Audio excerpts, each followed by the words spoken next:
વડોદરાના હરણીકાંડમાં 12 બાળકોના મોત થાય છે અને 12 બાળકોને પ્રવાસે લઈ જનાર 2 શિક્ષક પણ હરણીમાં ડૂબી જાય છે। આ 12 બાળકો પૈકી 2 બાળકોની માતા ગુજરાતના મુખ્યમંત્રી ભૂપેન્દ્ર પટેલ પાસે પહોંચે છે અને કહે છે અમને ન્યાય આપો અને મુખ્યમંત્રીનો પારો છટકે છે। મુખ્યમંત્રી એવું કહે છે કે તમે સ્પેશિયલ એજન્ડા સાથે આવ્યા હતા। હવે વડોદરા પોલીસ તપાસમાં લાગી છે કે આ સ્પેશિયલ એજન્ડા કોનો હતો, કેવી રીતના આ મહિલા હોલ સુધી પહોંચી અને કોણે તેમને તૈયાર કરી હતી મુખ્યમંત્રીના કાર્યક્રમની ફજેતી કરવાનું। વડોદરા પોલીસ તેની શોધખોળ ચલાવી રહી છે। આ દરમિયાન વડોદરા પોલીસને કેટલીક જાણકારી મળી છે કે ભારતીય જનતા પાર્ટીના એક કોર્પોરેટર જ આ મહિલાઓ પાછળ હતા અને તે જ આ મહિલાઓને હોલ સુધી લઈ આવ્યા હતા। આવી આ વાત છે જેની વિગતે વાત કરવી છે। વૈષ્ણવજન તો તેને કહીએ જે પીડ પરાઈ જાનાને રે। નમસ્કાર, નવજીવન ન્યૂઝમાં તમારું સ્વાગત છે અને હું છું તમારો પ્રશાંત દયાળ। વાત કરવી છે વડોદરાની। વડોદરામાં 1000 કરોડ કરતાં વધુના કામો સરકાર કરવાની છે અને સરકાર જ્યારે કામ કરતી હોય ત્યારે સરકારની વાત લોકો સુધી પહોંચાડવાની હોય છે, કારણ કે લોકો જ મત આપતા હોય છે। એટલે ગુજરાતના મુખ્યમંત્રી ભૂપેન્દ્ર પટેલ વડોદરામાં પહોંચે છે, જ્યાં ભારતીય જનતા પાર્ટી દ્વારા એક કાર્યક્રમનું આયોજન કરવામાં આવ્યું હતું અને આ આયોજનમાં ભંગ પડ્યો, કારણ કે ચાલુ કાર્યક્રમમાં કેસરી સાડી પહેરેલી 2 મહિલાઓ ઊભી થઈ જાય છે અને એવું કહે છે કે અમારા બાળકો હરણીમાં ડૂબી ગયા હતા સાહેબ, એમના મોત નીપજ્યા હતા, અમારે ન્યાય જોઈએ છે, તમે ન્યાય ક્યારે કરશો? બસ આ સ્ત્રીઓનો અવાજ, સ્ત્રીઓની વેદના અને સ્ત્રીઓની આંખમાં આવેલા આંસુ જોઈ મુખ્યમંત્રી ભૂપેન્દ્ર પટેલને દયા આવવી જોઈતી હતી, પણ તેવું થતું નથી, કારણ કે રાજા હવે બિનસંવેદનશીલ થઈ ગયો હોય તેવું લાગે છે। રાજા એટલે કે ભૂપેન્દ્ર પટેલ ઉશ્કેરાઈ જાય છે અને કહે છે બેસી જાઓ, તમે અમારો કાર્યક્રમ બગાડવા આવ્યા છો, તમે સ્પેશિયલ એજન્ડા સાથે આવ્યા છો। આ સ્ત્રીઓ પોતાની વાત બોલતી રહે છે ત્યારે મુખ્યમંત્રી ભૂપેન્દ્ર પટેલ એવું કહે છે પોતાના કાર્યકરોને કે આ બહેનો સામે ધ્યાન ના આપતા।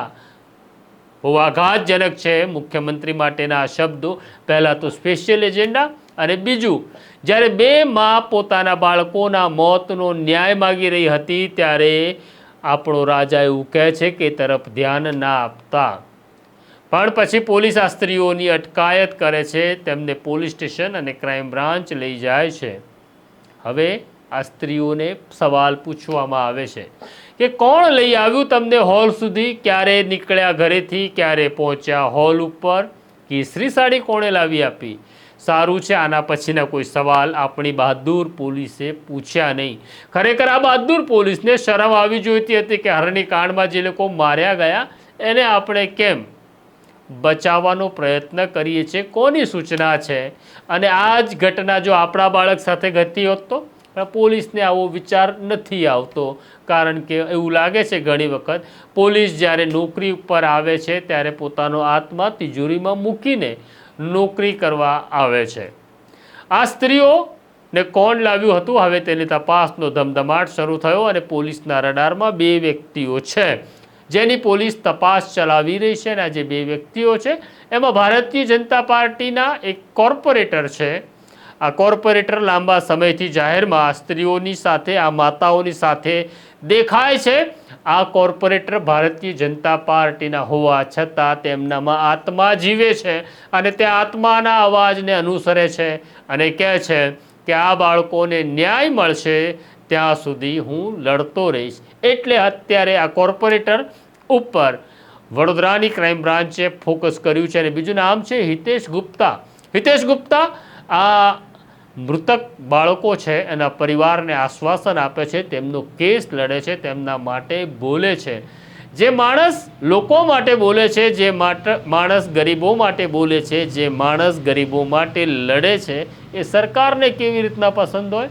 એટલે હમણાં ભાજપના કોર્પોરેટર અને આ એડવોકેટ હિતેશ ગુપ્તા ઉપર ક્રાઇમ બ્રાન્ચે ફોકસ વધાર્યું છે। આ જે કોર્પોરેટર છે એની સતત માગણી છે કે ખાલી જવાબદારી આ તંત્રની નથી, તંત્રની સાથે પેલી સ્કૂલની પણ છે જેણે બેદરકારી દાખવી એકને કારણે આ બાળકોના મોત થયા છે.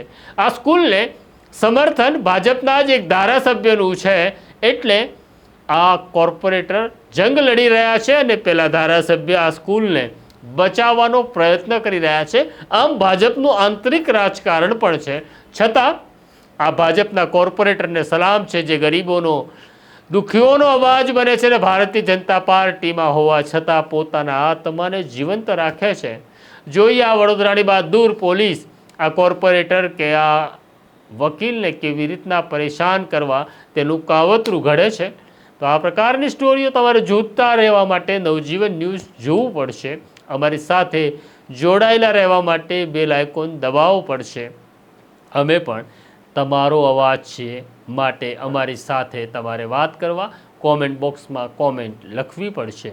અત્યારે મને અને મારા સાથી જયંત દાફડાને રજા આપો. નમસ્કાર.